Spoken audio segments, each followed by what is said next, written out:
Halo sahabat Lokagana, Assalamualaikum warahmatullahi wabarakatuh. Kembali lagi di acara Ruang Alumni Edu Talk edisi #1 2024. Di sini perkenalkan saya Heni Putrastari sebagai host yang akan memandu acara kali ini dengan edisi Kuliah di Politeknik Kesehatan Yogyakarta, khususnya tentang pendidikan vokasi D4 Prodi Anestesi. Dan di sini kita sudah punya kedatangan tamu, ada Mbak Gibrani. Iya. Silahkan memperkenalkan. Oke, sebelumnya halo teman-teman, perkenalkan nama saya Gibrani Mulia Sadiaji. Saya alumni SMA 1 Sedayu tahun 2022. Sekarang saya berkuliah di Poltekkes Kemenkes Yogyakarta, jurusan keperawatan, prodi sarjana terapan keperawatan anestesiologi. Sekarang masuk ke semester 4. Untuk informasi teman-teman sekalian, Mbak Gibrani ini juga salah satu duta kampus di Politeknik ya? Iya, benar sekali. Gimana nih Mbak kabarnya sekarang? Baik sih, alhamdulillah mengawali tahun 2024 dengan sangat baik. Ya. Resolusi yang baru nih? Iya, semoga ya jadi tahun ini bisa lebih baik lagi. Iya, amin. Untuk kesibukannya sekarang, kalau di rumah, di tempat tinggal atau kuliah gitu? Sebenarnya saya tuh jarang di rumah sih karena sibuk di kampus. Sibuk di kampus ya? Karena ikut organisasi, terus juga ikut ini duta kampus juga, terus sebagai mahasiswa tentunya. Gitu. Sibuk banget ya.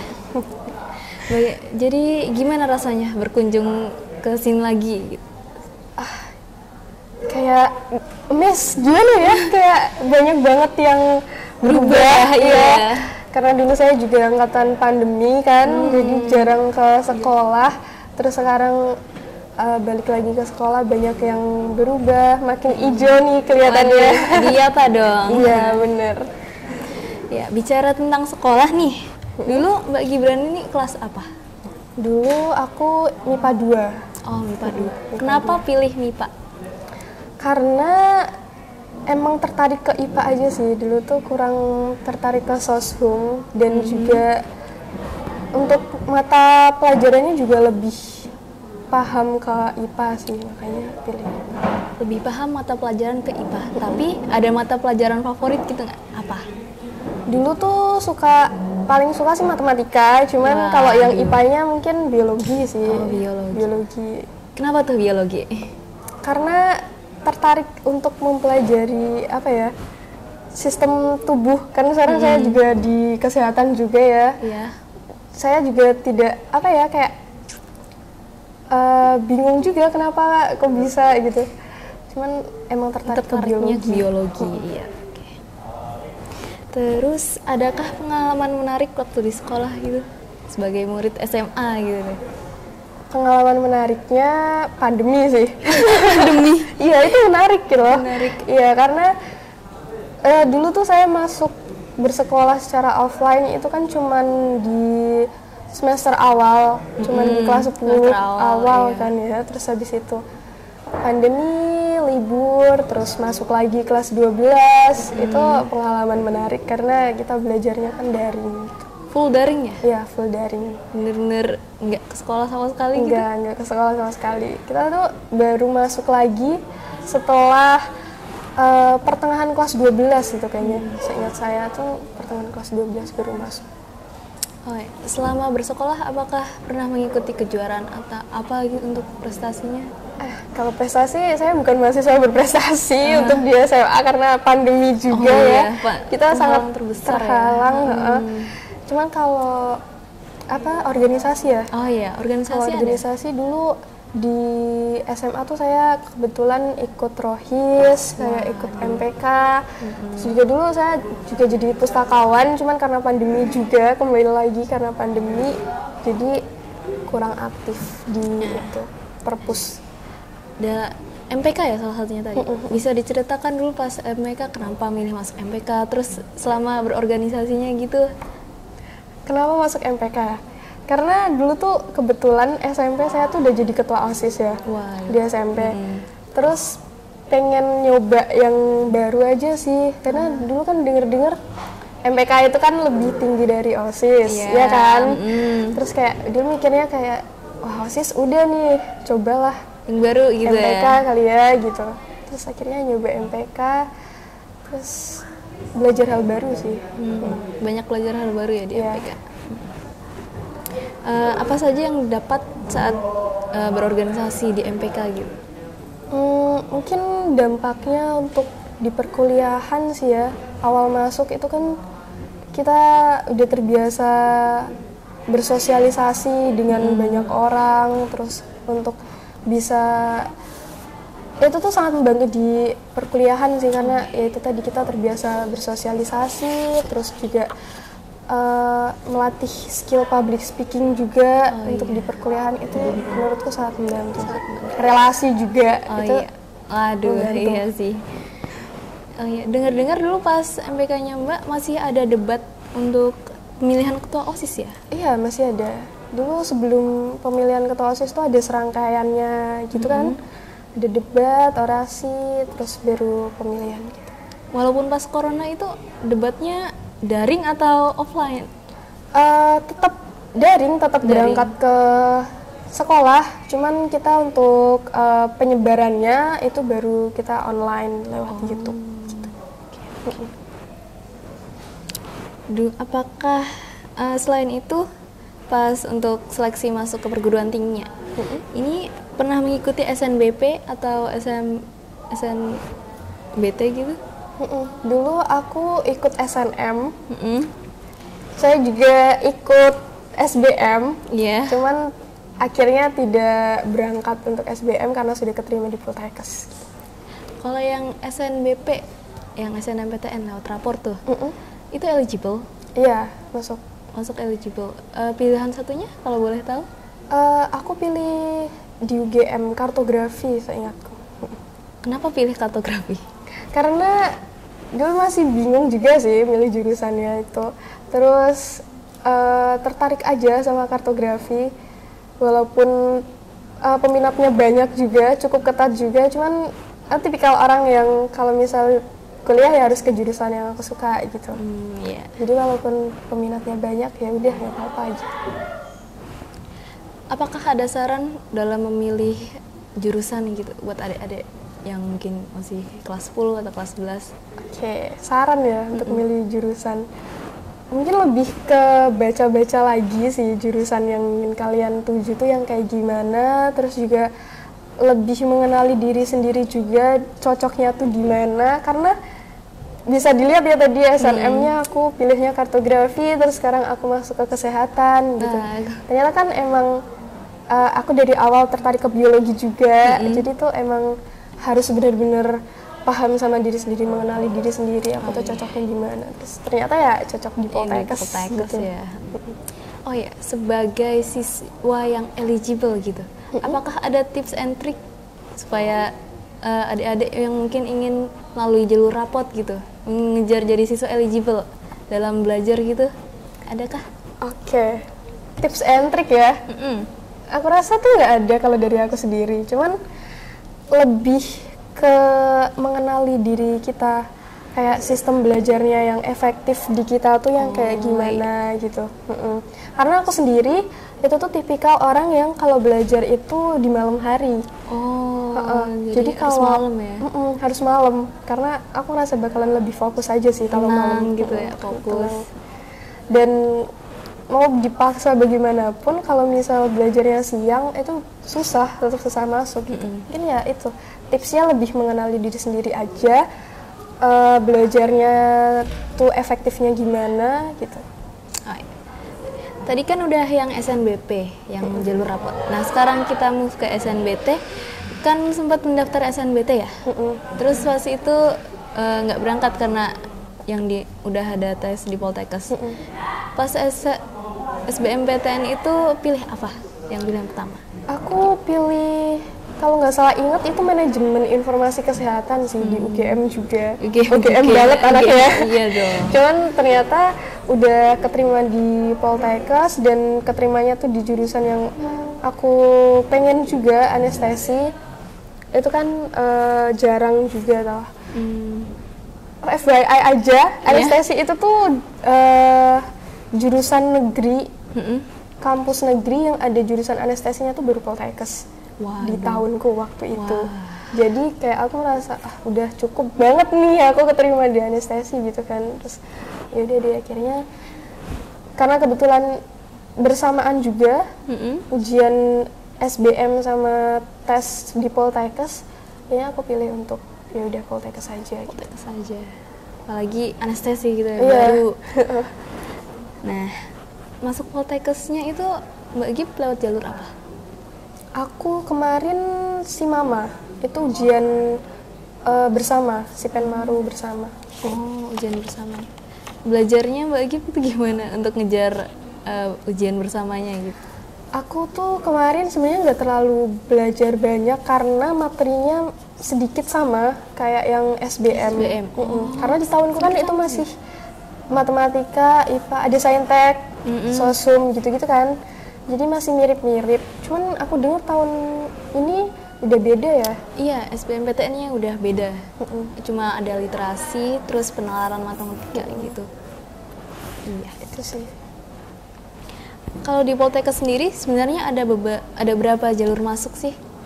Ada 3 jalur masuk sebenarnya. Ada PMDP itu yang seleksi minat sama prestasi, itu yang dari raport. Terus ada yang Simama, itu Simama ini ujian bersama. Terus ada yang Simami, itu ujian mandiri. Kalau di tahunku dulu itu Simami itu cuma untuk alih jenjang. Untuk mahasiswa alih jenjang yang meneruskan. Oh, yang meneruskan. Jadi kalau yang dari SMA gitu. Nah, itu belum bisa kalau yang tahunku. Cuman kalau tahun ini, mulai tahun kemarin sih itu udah bisa mandiri. Mandiri. Oke. Perbedaannya yang untuk Simami sama yang Simama itu bedanya dan syaratnya itu dari apa sih? Nah, kalau yang Simama itu kan seleksi bersama. Jadi dia lebih dulu gitu. Pelaksanaannya dia lebih dulu dari yang Simami. Kalau yang mandiri ya kayak ujian mandiri biasanya sih. Gitu.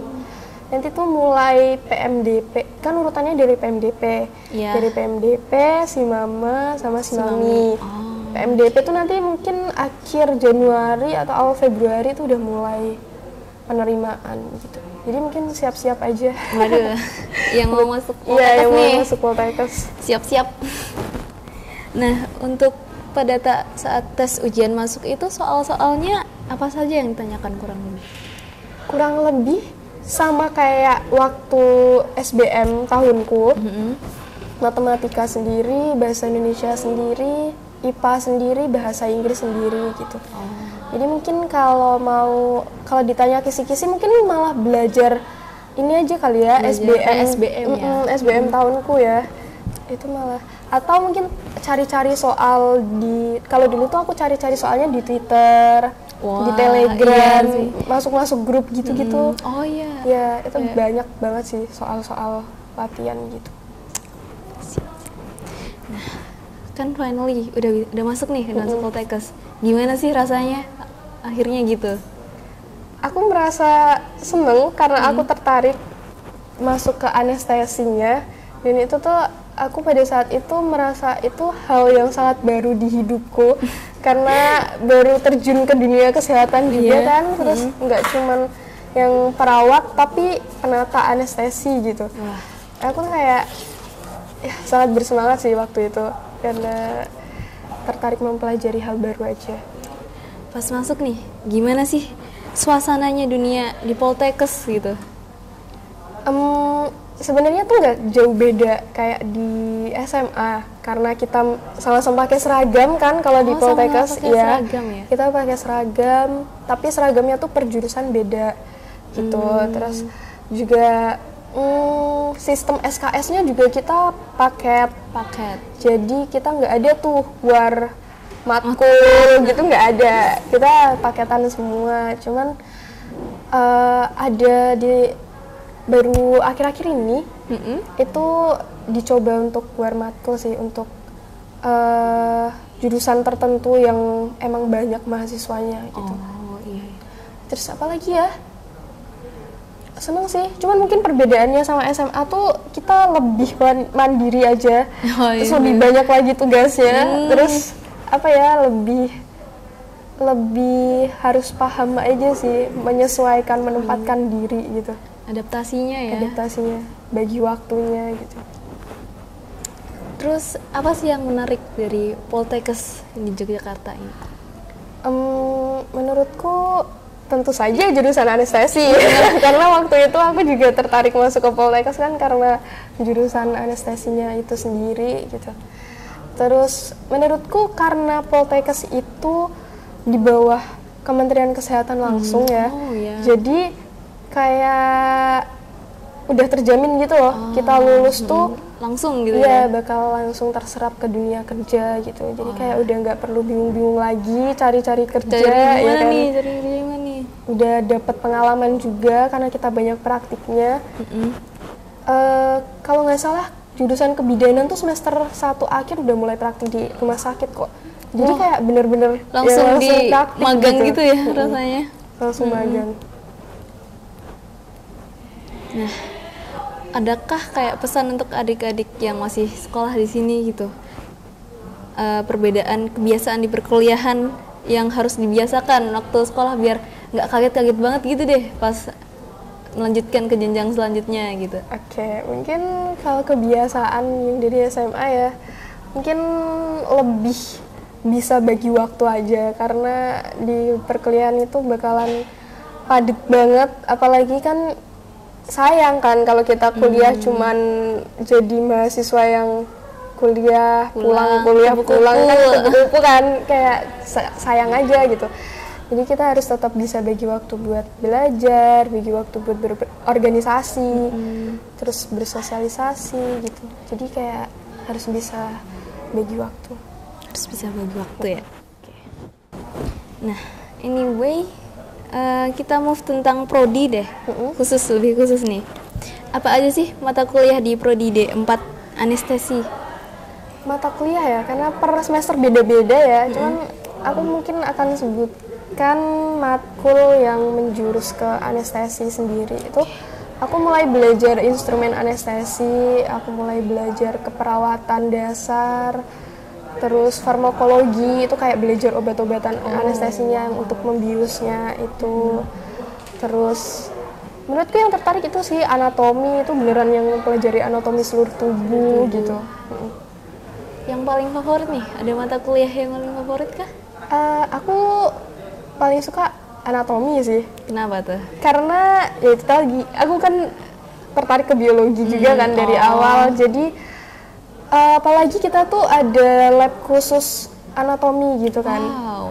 Jadi itu kayak di labnya tuh isinya penuh dengan pentem tubuh, organ manusia, ya secara detail gitu kan. Terus kita bisa praktik langsung gitu.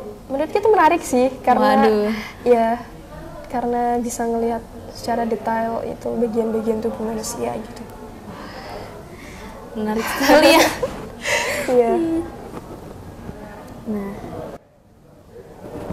kalau untuk laboratoriumnya di Poltekkes ini ada apa saja? Banyak sih, karena per jurusan itu kan punya spesifik yang sendiri-sendiri. Jadi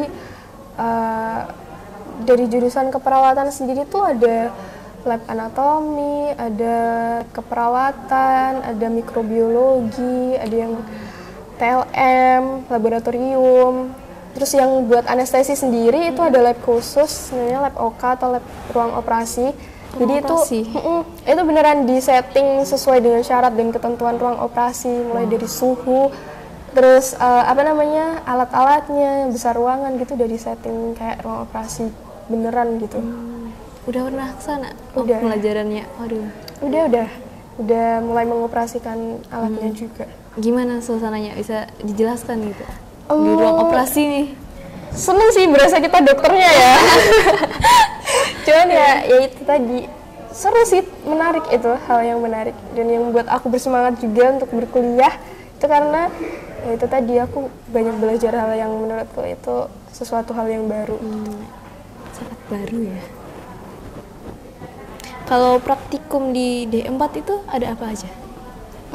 praktikumnya kalau di jurusanku sendiri ya, itu ada keperawatan dasar, ada mikrobiologi, anatomi, itu tadi praktikum anatomi.